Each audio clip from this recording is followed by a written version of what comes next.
back to the channel, everybody. This is Kodeations. In today's video, we're going to dive into a very first guild boss tier list here on the channel. That is right, we're going to be going over all of the best cookies to invest in for the overall guild boss battle. Without further ado, guys, let's dive right in.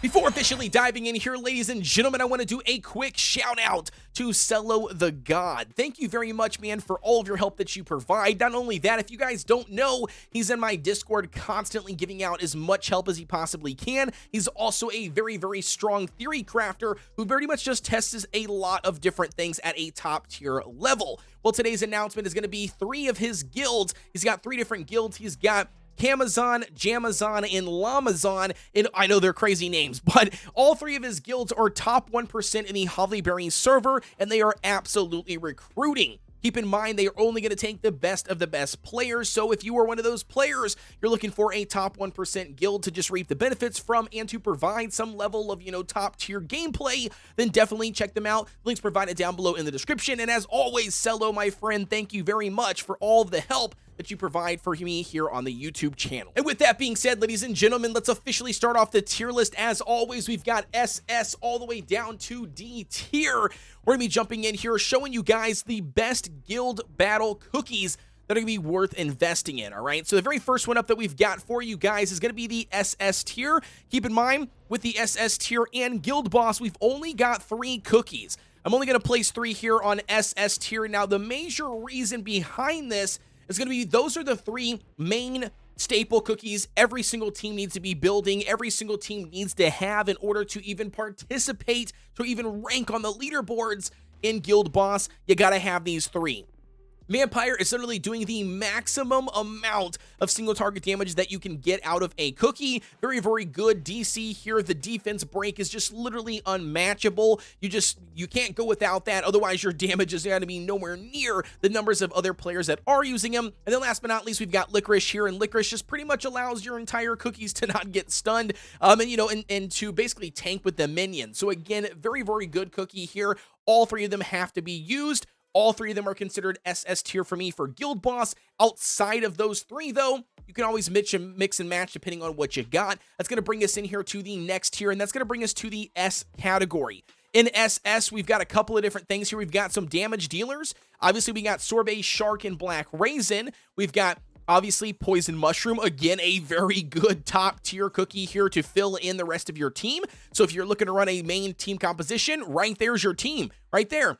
The first 3, but then when you pick then you pick 2 DPS down here at the bottom, boom, you got your overall meta team for your guild boss. Last but not least, that goes on S tier, and that's going to be the brand new Cotton Cookie. This used to actually be pure vanilla, but since Cotton's release, pure vanilla has fallen off to A tier for me. Cotton Cookie, pretty much at lower level dragons, I would argue level 35 and below.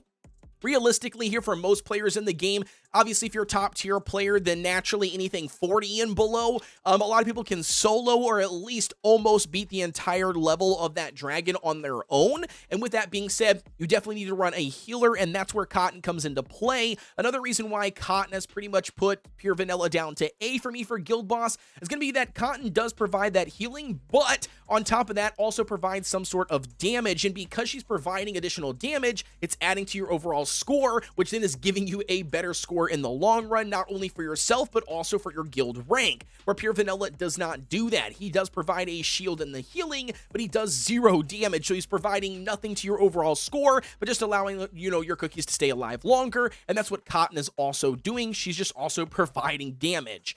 With that being said, though, guys, starting here on our A tier, we've already added pure vanilla. Let's go ahead and jump in and dive into all the additional remaining cookies we've got here on A for you guys. Next one up, we've got Rye Cookie.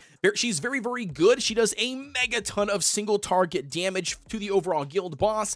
Ironically, if you weren't running a Sorbet a black raisin, or a shroom, or you are missing one of them, you could easily swap in a rye cookie and not feel bad about it. She does a ton of additional damage. Very, very good one here. One thing to note, though, about Rye, she is a glass cannon, which means that she will die after utilizing her skill once, which is unfortunate, but nevertheless, build her as such. Make sure to build her in like a full Searing Raspberry set. Put as much attack damage and crit as you possibly can to make sure she's doing the most damage every time that she goes. And again, it's only going to be once during each match because she will inevitably die that first rotation of skill use. So again, you just got to keep that in mind. That's why she didn't quite make the S tier for me.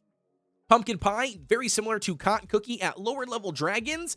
A very, very good option here to just add a lot of survivability and tank mitigation and some additional damage. So not bad cookie to run. Sparkling here, crit buff. Again, very, very good. It's only just going to add to your overall cookies doing more damage with their attacks if they are popping off crit percentages. So again, very, very good and not, not the end of the world when it comes to just providing some level of support.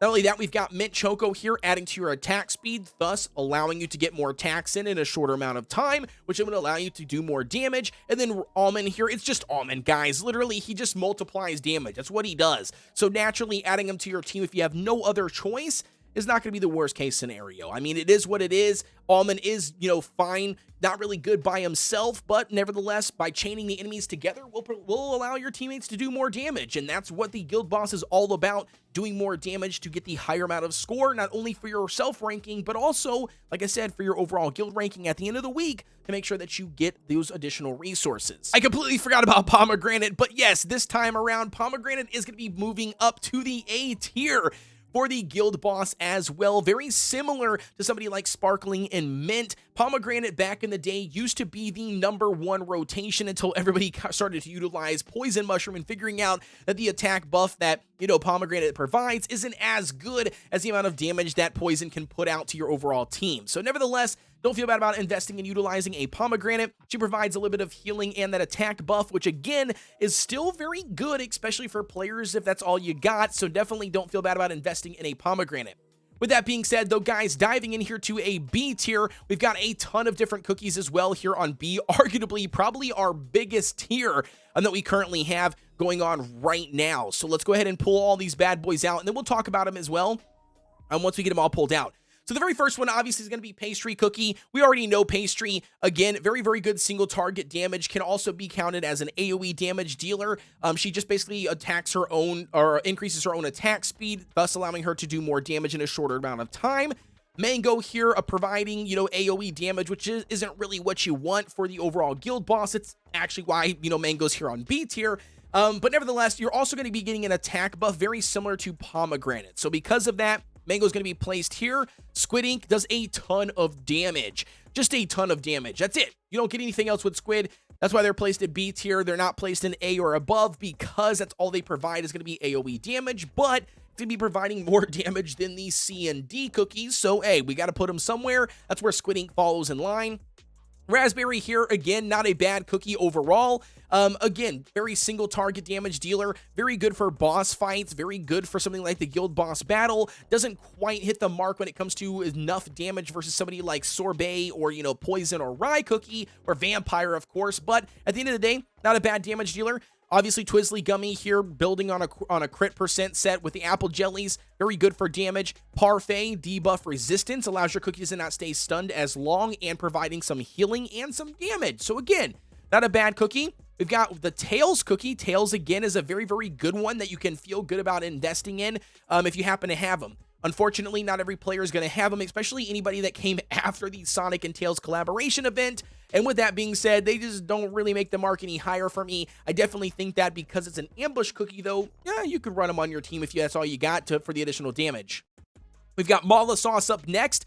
Very similar to what I would consider Poison Mushroom, but not as good. But definitely can still take advantage of that overall burn damage in the overall guild battle. And she also provides a crit percent bonus or like an increase for your other cookies, just like somebody like Sparkling does. So again, not a bad one.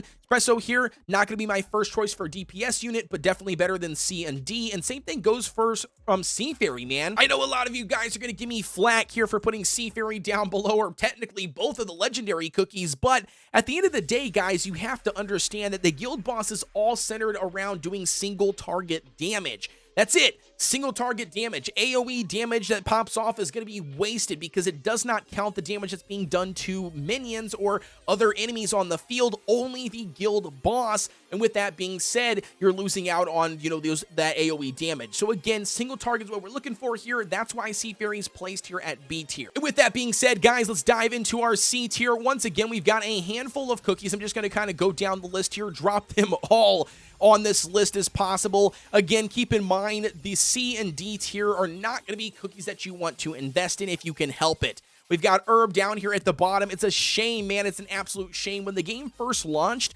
Herb was actually #1, but it was #1 by default. We didn't know anything better. We didn't have any better healers at the time. Pure Vanilla wasn't released.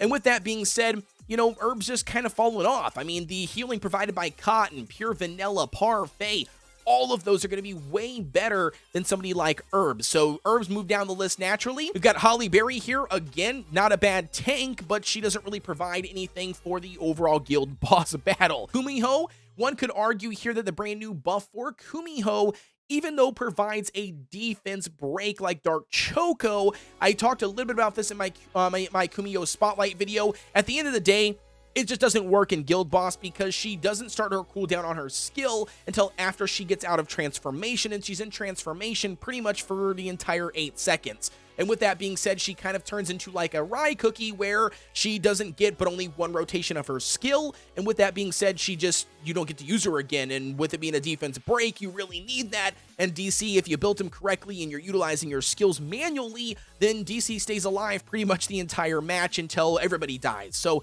again, that's why Kumiho's placed down here. We've got Madeline as well. I mean, again, not a very good tank to use overall when it comes to the guild boss, but you could definitely check it out if that's all you got, especially at the beginning. Same thing goes for Chili Pepper. Everybody gets Chili Pepper for free. If that's all you have when you first load into the game, then naturally go ahead and build them. You know, it's not going to be the end of the world. Last but not least here we've got, and that's going to be the D tier. And yes, as you see here, we've got the brand new Cocoa Cookie. I know. I'm sad about it too. At the end of the day, here's what you need to understand. You need to understand that, once again, the guild boss is based on attack that's being done to the guild boss. If you're not doing attack to the guild boss, well then unfortunately, you don't add a whole lot of value to the team. With Coco being a little bit of kind of like a mixed bag of everything. They're a defense cookie. They're placed in the front line, so they're going to take a lot of damage. They got some AoE damage going on. They prevent your cookies from being stunned. I mean, there's some things that are nice about it, but there's just way better options. And again, those way better options are going to be in tiers A, S, and SS long before you ever need the ability to utilize Coco. Keep in mind, this is only Guild Boss. I'm not ranking Coco down in a D tier. This is literally just for Guild Boss only that I'm placing her down at D, but that's definitely where I feel and other top tier players feel that she ranks when it comes to the Guild Boss. And then with that being said, guys, that pretty much sums up everything. All these cookies down here in D literally are here for a reason because they just don't provide enough value. Frost Queen can't even freeze bosses, so most of her damage being done from a target being frozen and popping, can't even pop off. Tiger Lily, again, you're looking there for that stun and that AoE damage, but again, not going to be really needed here in this one. But at the end of the day, I would honestly only invest in anything A tier all the way up to SS. The rest of these are going to be cookies that if you have no other choice, then you obviously got to use what you got to use. With that being said, ladies and gentlemen, that is going to wrap up the video for us today. As always, I invite you guys to drop a comment down below. Let me know what your thoughts are on this overall tier list for the Guild Boss. This is our very first tier list that we actually broke down each epic cookie and their rank based on the damage output that they can do and basically the overall utility that they provide to your entire team. If they're not providing a whole lot of utility or additional damage, then they're probably not going to be ranked really high when it comes to the Guild Boss in general, because that's literally what the entire fight is based on. With that being said, guys, don't forget to like, comment, and subscribe. Hit the notification bell so you know exactly when I drop a video and when I go live. I cannot stress that enough, guys. Because, again, I've got so many people that load into my live streams. They're saying they're missing all of my notifications. They don't see this. They don't see that. So definitely make sure you got the notification bell turned on. Also join the Discord. We got a link provided down below in the description. We've got over 6,000 players over there, all willing to help out people that are loading into the community, or maybe you're just looking to hang out and chill with me. Whatever the case is, join my Discord. The link's provided down below. And as always, I'll see you guys on the next one.